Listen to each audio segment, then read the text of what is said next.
लग्नानंतर होईलच स्प्रे मालिकेच्या पुढील भागात आपल्याला बघायला मिळणार आहे की पार्थ किचनमध्ये येतो तर नंदिनी तिथे असते. पार्थ म्हणतो की बरेच दिवस झाले आपल्यात एकांतात बोलणं झालं नाहीये. तर नंदिनी काल रात्री घडलेला प्रकार आता पार्थला विचारू लागते की अचानक तुम्ही एवढं टोकास पाऊल का उचलत असं. तर तुमचा स्वभाव खूप शांत पण आहे, मग तुम्ही रम्यावर डायरेक्ट एवढे टोकाचे आरोप केलेत. तेव्हा पार्थ म्हणतो की तो सगळ्या रम्याचा प्लॅन होता. तिला काव्याला पपाई खाऊ घालायची होती. आता काव्यालाच कळत नाही, ती रम्या तिला मॅन्युप्युलेट करते.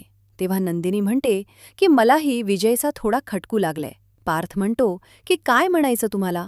तेव्हा नंदिनी म्हणते की त्याच वेळी विजय तिथे कसा आला, त्याच वेळी विजयचा घरी येणं, त्याने तुम्हाला धमकवायचा, हे सगळं मला वेगळंच प्रकरण वाटते. पार्थ म्हणतो की जर असं काही असेल तर मी त्या दोघांनाही सोडणार नाही. नंदिनी म्हणते की हे बघा, आपण अगोदर त्यांच्या विरोधात पुरावे गोळा करायचे, मग संपूर्ण कुटुंबासमोर त्यांना उघड पाडू. त्याचमुळे पार्थ नंदिनी आता विजय आणि रम्याच्या विरोधात पुरावे गोळा करू लागतात.